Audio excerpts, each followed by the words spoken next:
Vivir sin filtro podcast. Hola gente, ¿qué tal? Por aquí les saluda Osmani. Y Yania.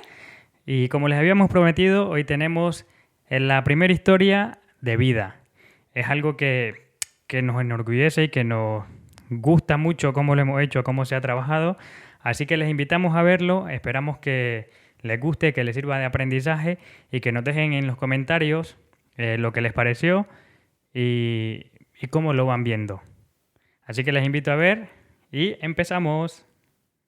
Bueno, hoy estamos con un invitado súper especial, nuestro primer invitado. Sé bienvenido. Muchas gracias, Yania. Y ahora nos va a contar un poquito sobre vos y me gustaría que nos contés quién sos más allá del rol o la vocación que vos tenés.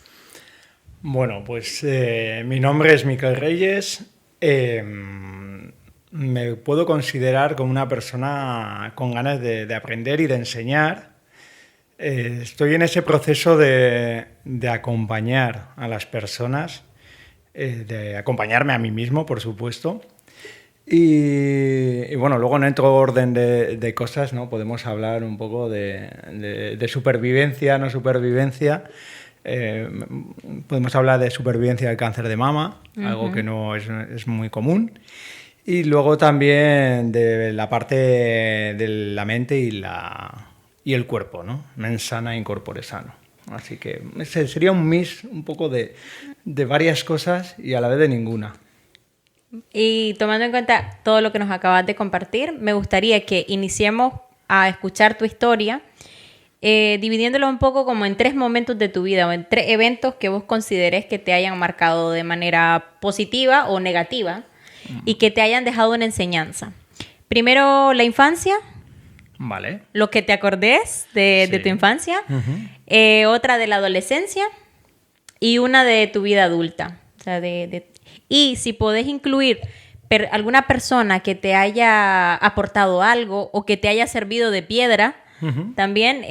Y si esa persona está en tu vida actualmente o aunque no esté, seguís como recordándola de una manera importante. Vale. Bueno, si empezamos con la infancia, o sea, yo tengo recuerdos de mi primera infancia, ¿no? Como muy, muy contento, muy feliz, ¿no?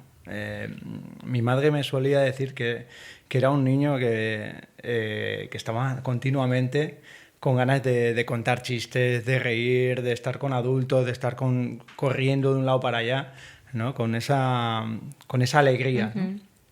Sí que es verdad que luego hay una parte un poquito más oscura, que es la de un poco la sensación cuando, bueno, yo padecía muchas anginas de pequeño, cogías muchas anginas, y entonces a mí me llevaron a un estrangulador de anginas, que en aquel entonces pues era una manera pues, de evitar o de quitar esas anginas. ¿Qué era? ¿Una persona? Sí, es una persona que, bueno, pero que se oye mediante estrangulador masajes en las muñecas y bueno, pues algunas técnicas, lo que hacía era reventarte las anginas. Entonces, bueno, esto es algo que me tiene comentado mi madre. A partir de ahí yo empecé a engordar. Entonces yo tenía un sobrepeso de 20 kilos. Mi perfil es más la de un chico tranquilo, de no meterse en problemas, igual era como más reservado en ese sentido, ¿no? Y el hecho de padecer pues esa obesidad, junto con pues ese perfil tranquilo, sí que me hizo vivir la infancia como en algunos momentos con sufrimiento, ¿no? Con sufrimiento porque los niños y en este caso, bueno, yo estudié en un colegio de jesuitas y éramos todos chicos. Entonces los chicos cuando somos pequeños somos muy crueles, ¿no? Al que es diferente, al que lleva gafas, se meten porque llevan gafas. Al que tiene las orejas separadas, se meten porque tiene las orejas separadas. Todo lo que consideramos raro, diferente, ¿no? O diferente. todo lo que sea diferente, ¿no? Sí. Entonces, en mi caso, pues bueno, yo sí que sentí un poco de lo que hoy se llamaría bullying, entre comillas, ¿no? Pues un poco por esa gordura. Además, supongo que os habéis dado cuenta que a la hora de decir la R, yo no la digo correctamente, ¿no? Entonces... La decís perfectamente para mí, se te oye muy bonita. No, pero bueno, sí que es verdad. Entonces, ahí hubo como un cúmulo de cosas que te van de alguna manera minando un poco, sí, ¿no? Sí. Te cuesta como más relacionarte o te genera más inseguridad. Inseguridades, ¿no? Tú, sí. En esos momentos o en esos años en los que se está forjando esa autoestima queda de alguna manera minada. ¿Vale? Entonces, eso en cuanto a la infancia. Sí que puedo decir que me he sentido un niño muy querido, por ejemplo, en la familia, mi madre, mi padre, mis abuelos y tal. Sí que me he sentido, o sea, esa parte es la parte positiva, ¿no? Está cubierta esa parte emocional. Eso es. Pregunta, aquí Dime. se me ocurren cositas a mí de preguntarte. Cuando yo te veo... Sí. Veo reflejada una persona muy alegre, que es como decís que te describen en tus primeros años de infancia. ¿Crees que esa alegría bajó un poco y se condicionó quizás porque te veías con esas inseguridades que te volvían un poco más tranquilo? ¿O crees que fuiste cambiando en esa época de tu vida y dejaste de ser por alguna razón menos demostrativo de la alegría? No, yo creo que estaba la sensación de sentirte el patito feo, ¿no? Es como el patito feo que dice, bueno, pues no te sientes seguro, sientes pues esas inseguridades, te ves diferente al resto, ¿no? Y bueno, esas burlas y bueno, pues al final en un niño que igual no tiene forjada esa autoestima de manera suficiente, pues le afecta de otra manera diferente. ¿Qué crees que te hubiese ayudado en ese momento, en aquel entonces? ¿Qué se te venía como a la mente de que te podía salvar, digámoslo de alguna manera? Pues yo creo que el hecho de que hubiera habido alguien que hubiera estado a mi lado. En estos casos normalmente suele ser o estamos contigo o estamos contra ti. O no estamos contra ti o estamos apartados y no actuamos, ¿no? Entonces es un poco especie de cómplice. Pero bueno, yo hablo de mi obesidad, de mi gordura, pero también lo veía con otras personas por otras situaciones que eran diferentes, ¿no? El que llevaba gafas, el que tenía las orejas de soplillo, el que tenía, pues no sé, otro tipo de problemas y tal, pues era una manera de señalarle. La selva de lo que es la escuela, ¿no? Al final... Eso es. Y luego sí que es verdad que en aquel entonces tampoco se le daba mucha importancia. Se comentaba, ¿no? Lo de, estos son cosas de niños, son cosas de críos, pero claro, para el que lo está sufriendo es una lacra, es un peso que está ahí. Y yo creo que tampoco los profesores en aquel entonces tampoco tenían grandes... Bueno, no sé si es que no tenían herramientas o tampoco estaban muy familiarizados o estaba normalizado ese tipo de trato, ¿no? Bueno, pues esa forma de actuar, ¿no? Lo veían como algo normal. Entonces, pues bueno, pues son cosas que van marcando. En cuanto a la adolescencia, bueno, pues relacionado con el tema de la obesidad, va a parecer que te cuento todo lo malo, pero no se trata de eso.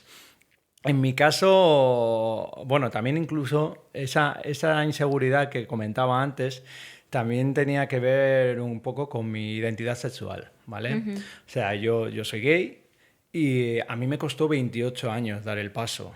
O sea, cuento esto porque creo que es importante para personas o cualquier chico, chica o persona que esté en este proceso de no identificación o de estar sufriendo algo parecido, pues que tenga esa tranquilidad de que es algo que es común y es normal. Estamos hablando también de unos años, estoy hablando yo nací en el 80, entonces eran unos años un poco en los que tampoco estaba muy normalizado, no se veía muy común.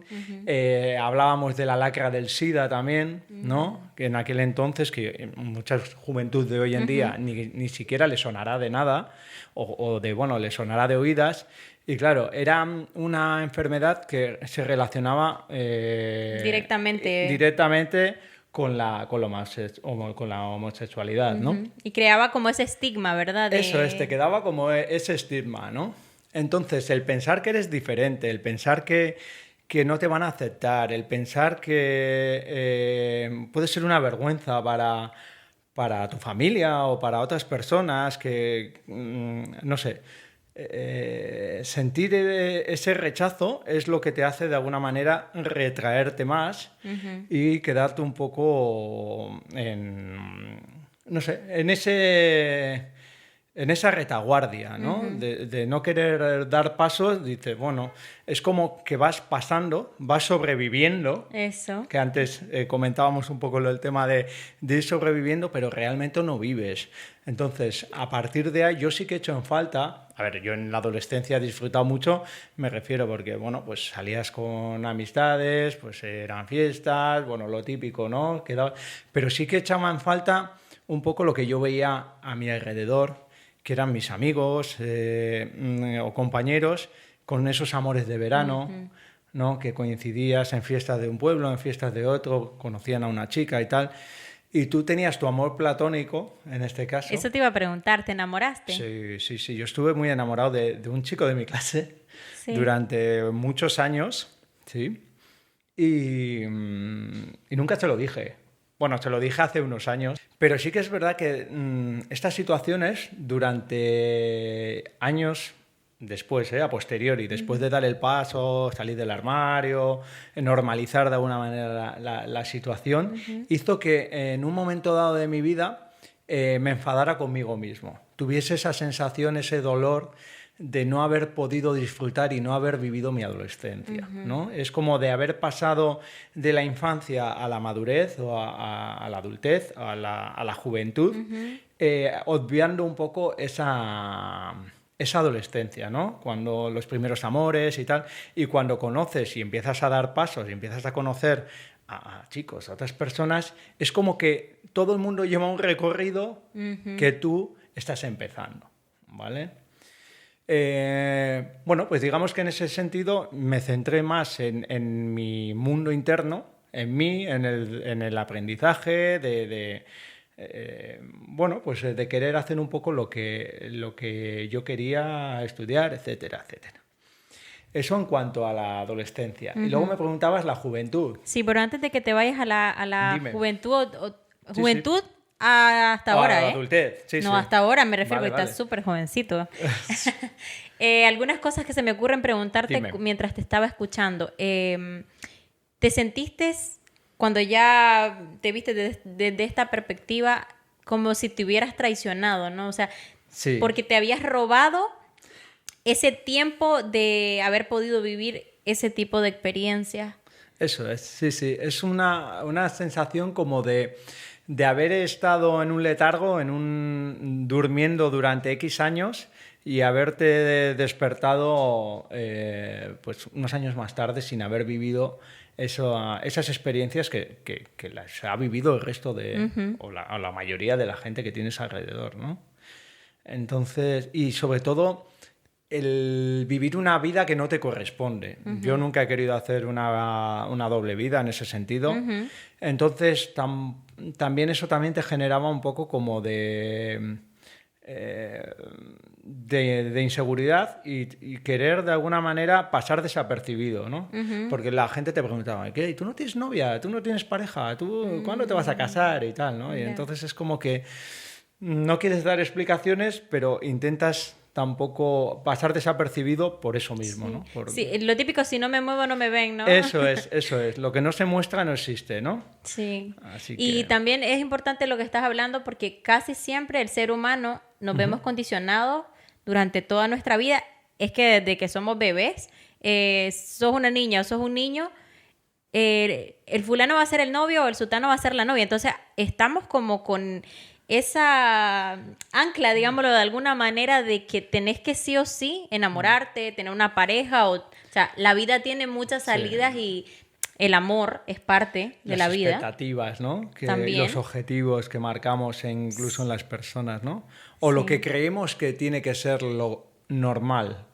o lo común, ¿no? Lo que tiene que ser, ¿no? Lo que la sociedad lleva ahí, ¿no? Es un poco como el rebaño, ¿no? Todos tenemos que hacer lo mismo, todos tenemos que actuar de la misma manera, todos tenemos que sentir de la misma manera y todos nos tenemos que comportar de la misma manera, ¿no? Porque esto es un poco lo que dicta la sociedad o la pirámide de Maslow, ¿no? Sí. El sentimiento de sentirse dentro de un equipo, Sí.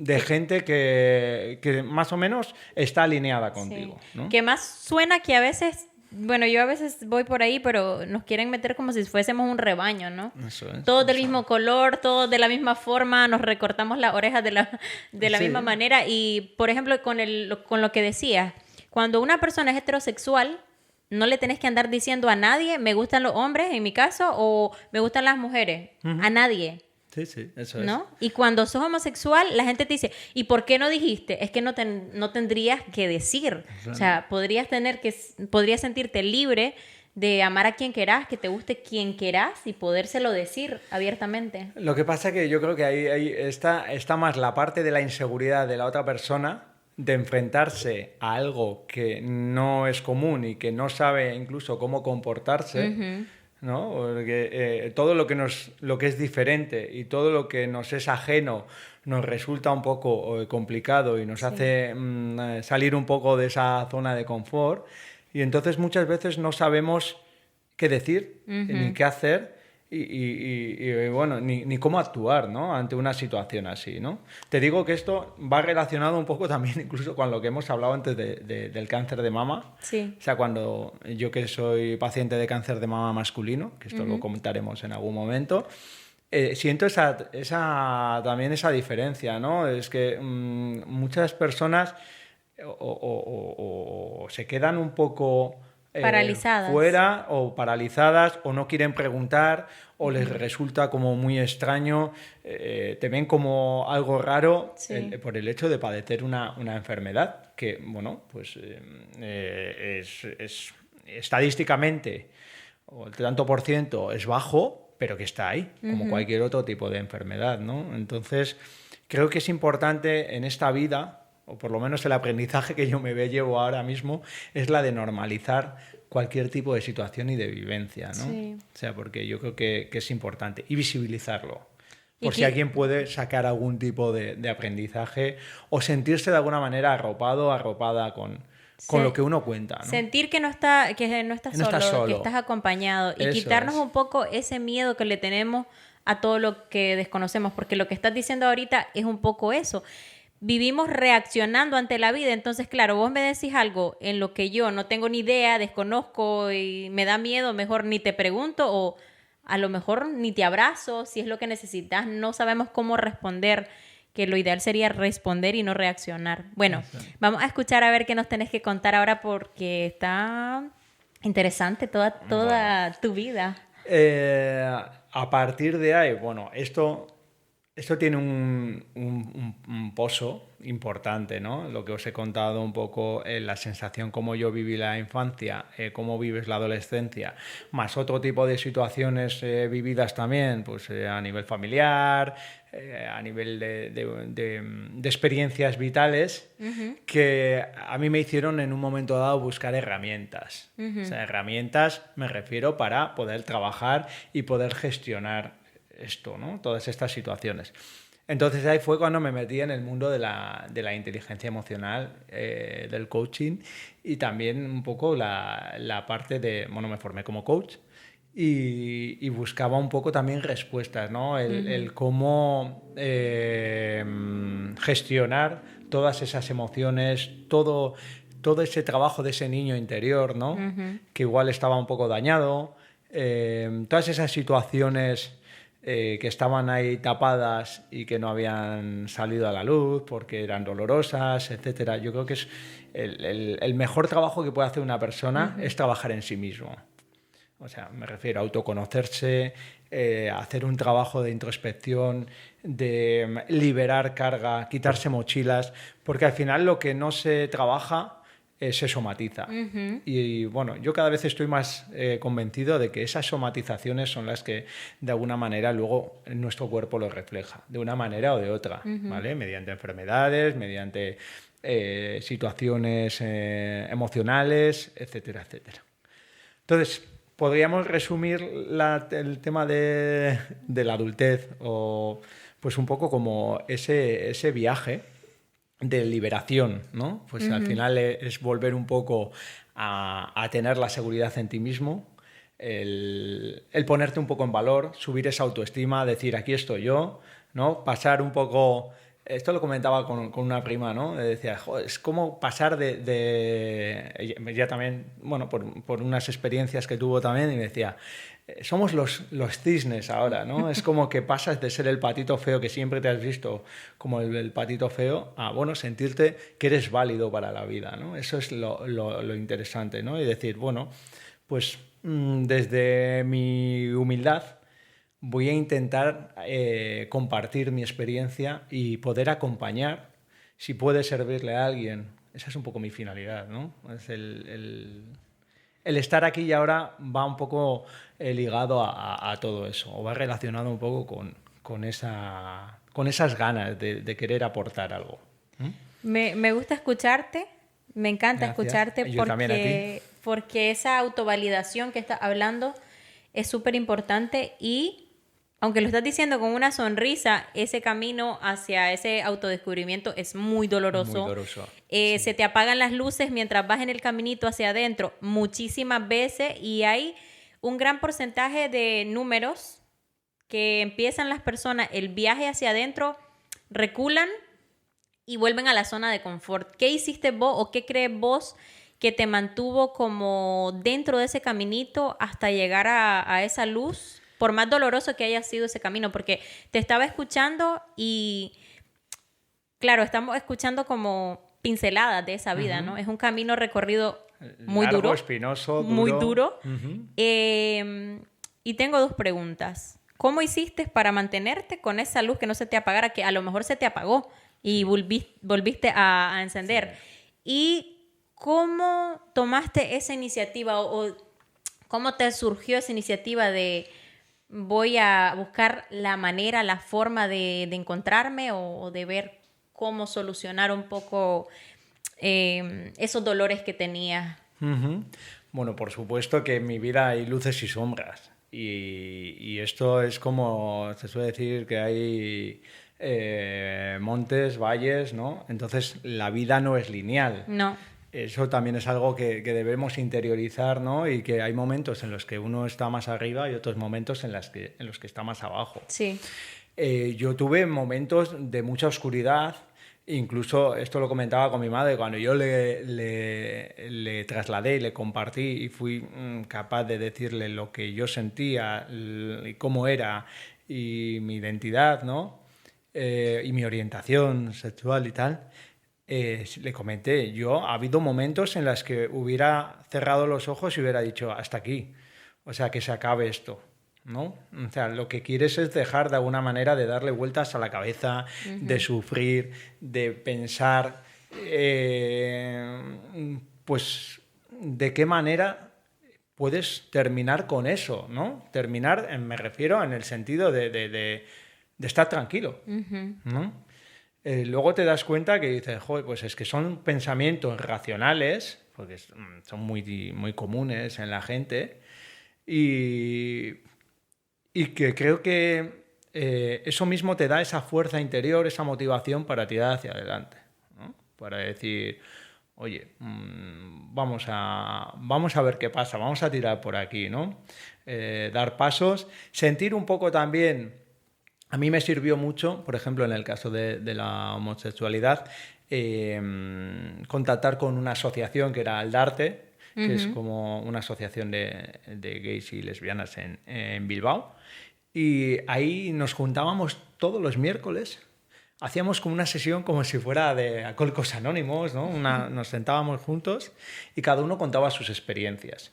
Entonces, el sentirte arropado, sentirte apoyado, pero lo mismo esto que cualquier otra situación, sí.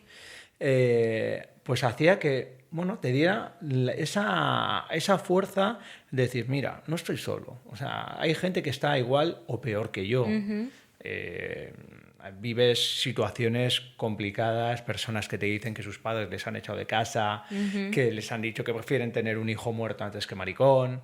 Me acuerdo de un chico de etnia gitana, 17, 18 añitos, que vino con, bueno, pues temblaba, ¿no? Contándonos la experiencia un poco, y sus padres, pues bueno, es que al final es cultura, ¿no? Sus padres le habían ya comprometido con una chica, y él tenía claro que era gay y que no quería casarse. Entonces, son situaciones muy duras, ¿no? O sentir que tus padres no te quieren y que no dejan de hablarte porque te ames a un chico, es complicado, ¿no? Sí, yo luego te ese das rechazo, cuenta ¿verdad? de la suerte y de lo agradecido que tengo que estar a mi familia, a la gente que tengo alrededor. Yo hasta el momento no he tenido ningún problema, afortunadamente, con este tema. Pero sí que es verdad que dices, joder, hay vidas que son complicadas por esta situación, ¿no? Por el qué dirán, ¿no? Por el miedo al qué dirán. ¿Y qué van a decir los vecinos, ¿no? Como te decían algunos. ¿Y qué van a decir no sé qué? ¿Qué importa, verdad? ¿Qué importa? Sí, ¿qué importa? Pero sigue estando ahí. Sí. De esto han pasado, yo tengo ahora 45 años, han pasado unos cuantos años. Yo esto lo dije con 28.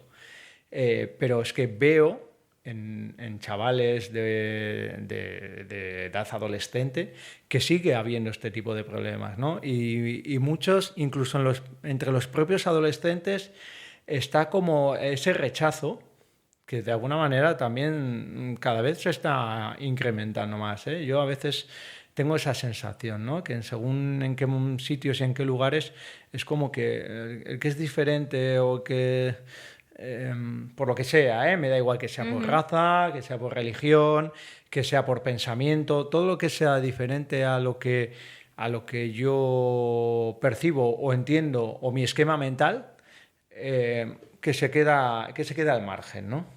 Es un poco lo que diríamos como todo aquello que amenace como con lo que yo me identifico, eso ¿no? es con lo que yo me identifico o con mi forma de vivir. Sí, Sí, que pueda irrumpir de tambalear alguna un poquito, manera, sí. eso es. Me gustaba antes lo que decías de la asociación, porque es súper importante que en cualquier ámbito de nuestra vida, como ya lo dijiste vos, podamos reconocer ese sentido de pertenencia, ese sentido de poder estar acompañados, de que a vos te pasa cualquier situación, la que sea, si vos estás acompañado, creas un entorno, pues te va a dar lo que decías vos, un poco esa fuerza. En tu caso, la has tenido, qué sí. bueno. Sí, en tu entorno familiar también. Y qué importante que hayas ido ahí y te hayas dado cuenta de que vos lo pasaste mal y que habían otras situaciones de otras personas que todavía eran incluso, ya lo dijiste, peores, más difíciles de verle una salida. Sí, sí, por eso eso te hace sentirte un poco con esa suerte, ¿no? De decir, madre mía, yo tengo que estar agradecido por no estar viviendo la misma situación que está viviendo eso, ¿no?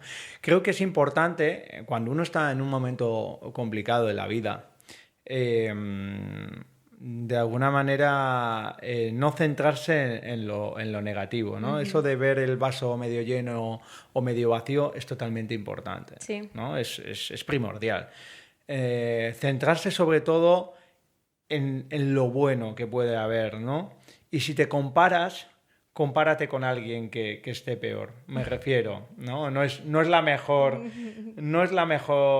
forma, ¿eh? Quiero decir, no sería la mejor herramienta para ello, pero muchas veces cuando nos quejamos de situaciones, realmente no nos ponemos en el lugar de otras personas que están pasando peor o que están viviendo otras situaciones peores que la nuestra, ¿no? Creo que eso también es importante, porque al final te ayuda a cambiar un poco el foco, ¿no? En qué te enfocas tú. Y al hilo de lo que decías de lo de la familia, yo a día de hoy digo, si hubiera sabido que mis padres y mi familia se lo iba a tomar de esta manera, pues lo hubiera dicho con 8, con 6, con 8 años, que yo ya lo sabía, yo ya lo notaba, yo ya lo percibía, ¿no? Hay gente que dice, no, es que yo hasta X años... No, yo lo he sabido siempre. Lo notas, lo intuyes, ¿no? Entonces, pues bueno, me hubiera igual, a veces digo, me hubiera evitado ese sufrimiento, pero luego digo, si no, no sería el Mikel de hoy en día, ¿no? El Mikel que está aquí ahora mismo, con esa vivencia, con ese bagaje, con esa capacidad de entender o empatizar, ¿no? Que igual te aporta ese tipo de experiencias. No lo sé, hubiera sido otro Mikel distinto. Igual ni estaría aquí, porque estaría, pues no sé, o hubiera vivido otras vivencias. Mikel, una pregunta que te quiero hacer. Dime. ¿Qué puerta sentís que hubieses necesitado que se te abriera a esos 8 o 10 años que decís que lo hubieses podido haber dicho perfectamente para haberlo dicho? Tener un referente normalizado. Sí que es verdad que, claro, yo los casos que conocía de chicos gays, ¿no? O en comentarios, pues pues incluso, es que antes era lo muy, muy típico, pues, ese es mariquita, ese es no sé qué. Entonces, cuando oías escuchar, o sea, oías hablar de alguien, pues que era gay, que era homosexual, siempre estaba con esa connotación despectiva. Y eso es lo que yo no quería para mí. No quería que me pusieran un San Benito, no quería que me tacharan de... o el una mariquita, etiqueta, no querías esa etiqueta. No quería una etiqueta, ¿no? Digo, bastante tengo yo con lo mío para que encima tenga esa etiqueta, ¿no? Entonces, visto un poco en qué lugar vive uno, yo en este caso además, pues bueno, me movía aquí entre Abadiño, entre Durango, tal. Son pueblos relativamente pequeños en los que más o menos nos conocemos todos, entonces tampoco te da mucho pie a conocer personas, ¿no? que vivan libremente o que vivieran libremente esa homosexualidad. Yo no conocía a nadie, sí, de hecho, hasta que yo no empecé o sea, cuando di el paso con 28 años y empecé a salir igual por Bilbao, que empiezas a conocer a otras personas, ¿no? Pues igual en zonas de ambiente gay y tal. Y entonces en aquel momento es cuando te das cuenta de la cantidad de gente que tienes alrededor, que también es gay, o homosexuales, lesbianas, etcétera, y que no conocías, porque no sabías o sea, les conocías igual de vista, pero que realmente no sabes porque nadie va con una etiqueta ni con una pancarta. Afortunadamente no vas con esa necesidad, ¿verdad? ¿No? De decir, hola, soy Mikel y me gustan los chicos, o hola, soy Yania y me gustan las mujeres, o los hombres, o lo que fuera, ¿no? Entonces yo creo que hay una figura que me hubiera ayudado a dar ese paso, pues seguramente me hubiera venido muy bien. O tener, no sé, alguien que me hubiera transmitido seguridad, ¿no? De decir, no, tranquilo, no pasa nada, ¿no? Pase lo que pase, seas lo que seas, vivas de la manera que vivas o te equivoques o no te equivoques, estamos aquí y tal, ¿no? Son temas que además no se hablan porque igual la otra persona no lo tiene interiorizado. Yo me acuerdo que yo pensaba que mis padres lo sabían desde que yo era pequeño y me sorprendí cuando yo se lo conté a mi madre y me dijo, es que no me lo hubiera imaginado en la vida.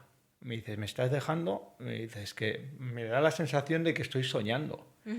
Cuando acabamos llorando y todo eso, ¿no?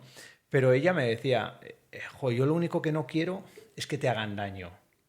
Y eso es lo que yo percibía, que yo no quería que a ellos les hicieran daño por mi culpa, ¿no? O sea, hacerme responsable. Ahí. Claro, por una parte... Entiendo que el amor de padre, de madre, es el de proteger a los hijos, pero por otra el de los hijos es, yo no quiero ser una vergüenza para mis padres, yo no quiero ser una carga, no quiero que por mi culpa, ¿no? O por ser como soy, pues les puedan decir algo negativo a ellos, ¿no? Entonces ahí es como que la falta de la comunicación tan importante, ¿no? La falta de la comunicación que hoy en día... es primordial a todos los niveles. Porque pues eso te iba a preguntar, o sea, ¿intentaste alguna vez en algún tema comentarlo así como quien no quiere la cosa, sacarlo de alguna manera como para buscar si había alguna señal? No, porque, claro, lo típico, los chistes, escuchabas chistes en casa, ¿no? Lo típico, las historias de risas y tal. Y bueno, pues es que No lo que había hablábamos manera. antes, ¿no? Todo lo que era diferente, incluso hay películas, ¿no? Sí. Que ahora, hoy en día, sería impensable que filmaran ese tipo de películas, ¿no? Gracias a Dios que es así. Eso es, en las que se habla o se intenta ridiculizar Sí. a que es diferente, tal. Entonces, pues dices, como no quiero que me pase esto a mí, yo no quiero ser una de esas personas, pues no lo voy a decir, ¿no? Para mí hubo un punto de inflexión, que esto lo suelo contar siempre, y es que yo creo que no lo hubiera contado, o por lo menos lo que me preguntabas antes, la fuerza, qué es lo que me dio la fuerza para dar el paso, ¿no? Me fui de vacaciones con unos amigos a Cádiz y hicimos un viaje en avión hasta Sevilla y luego cogíamos un coche de alquiler, ¿vale? Estuvimos allí 3 semanas y a la vuelta hacíamos el mismo trayecto hasta Sevilla en coche y luego de Sevilla a Bilbao en avión. Y el día anterior a coger el avión, sucedió el accidente de Spanair, que se mataron en un aeropuerto, iban a despegar y se mataron un montón de personas en un avión. Qué Entonces trágico. ahí hubo como un quiebre en mi cabeza, o sea, un punto de inflexión que dije, ahí va, mañana me toca coger un avión, voy a coger un avión y puede que me pase algo y me vaya de este mundo sin haber vivido, sin haber le dicho a un chico que le amo, sin haber vivido la experiencia de saber lo que es amar, pues, amar me refiero no el amor platónico, sino el amor de pareja, Sí, el sí. sentir y tal. Y dije, esto no puede ser. Y eso fue lo que hizo que dije, mira, hasta aquí. Quiero Ahí decir que a fue un veces la poco vida como te el pone, choque, sí, ¿no? sí, De sí, es el realidad. semáforo que te pone ya la luz roja y te dice, hasta aquí. Hasta, ¿no? Son como señales que te va poniendo la vida Sí. para que tú vayas dando pasos. Y para que te des cuenta de que la única vida que tenés Es es esta. hoy y es Y aquí. ahora, es ahora. Estamos Sí. continuamente pensando en el qué pasará, nos agobiamos por el mañana, tal. Sí. Pero si no sabemos, el mañana no lo tenemos seguro. No lo tenemos. Entonces, tratemos de vivir en el aquí y ahora, de disfrutar, de querer, de amar, de sentir, de ayudar, de acompañar, de todo, de disfrutar, de reír, de llorar incluso, ¿no? Sí. Y Pero disfrutar aquí y eso también. ahora, Sí. no esperando a, bueno, mañana o pasado O el año que viene. o el año que viene, porque igual no lo hay, ¿no? Y aprovechando que estamos tocando el tema vivir, te pregunto, Miquel, ¿crees que estás viviendo o sobreviviendo?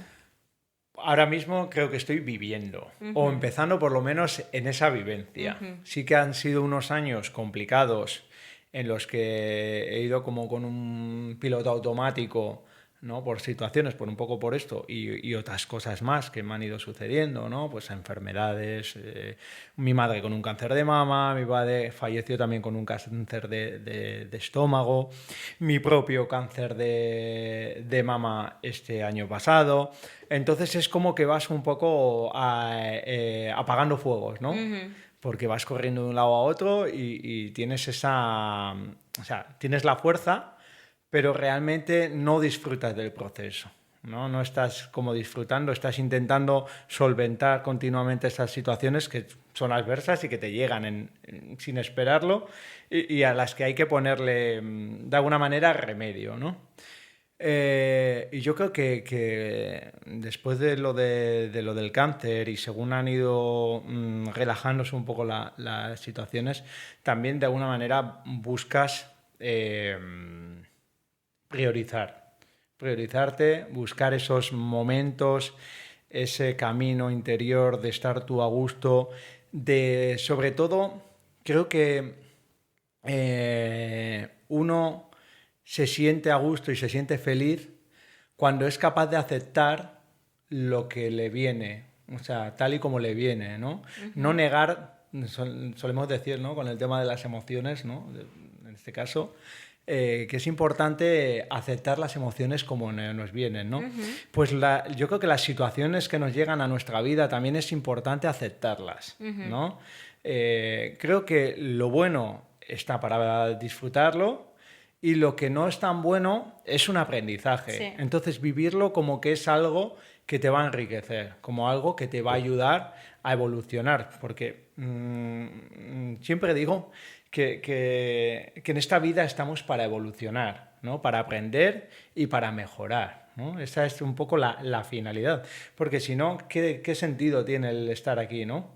No creo que sea algo de naces, vives, te reproduces, sufres en muchos momentos y te mueres y se acabó, ¿no? Sí. O sea, creo que hay un aprendizaje que es el del conocimiento, el de saber más de ti, el de alguna manera superar obstáculos, tener esa resiliencia, ¿no? Saber hasta dónde puedes llegar. Sí. Creo que todo eso es un aprendizaje y es una evolución. Y es una evaluación continua, que la vida también te va evaluando. Sí. Según van pasando las situaciones, te va poniendo un examen.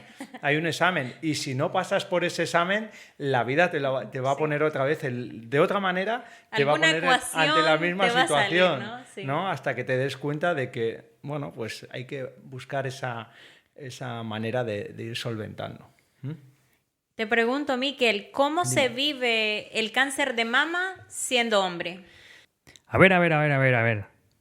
¿Qué les está pareciendo la historia? ¿Cómo la están viendo? ¿Les llama la atención? ¿Les toca algo? ¿Les mueve algo ahí? Pues les tengo una noticia. Hasta aquí queda por el día de hoy. Dentro de pocos días vamos a poner la parte 2. Y como les dije, esperamos que nos comenten, que compartan, denle me gusta, suscríbanse a nuestras redes sociales. Recuerden que tenemos TikTok, que estamos en Instagram, que también tenemos el canal de difusión de WhatsApp que está en el enlace aquí en YouTube. Y nada, esperamos que les guste, que se sientan identificados, identificadas y que les haya tocado algo por ahí y los deje pensando mucho. Así que nada, nos vemos en el próximo video con la segunda parte y esperamos que estén aquí con nosotros. ¡Chao! Chao. Vivir sin filtro podcast.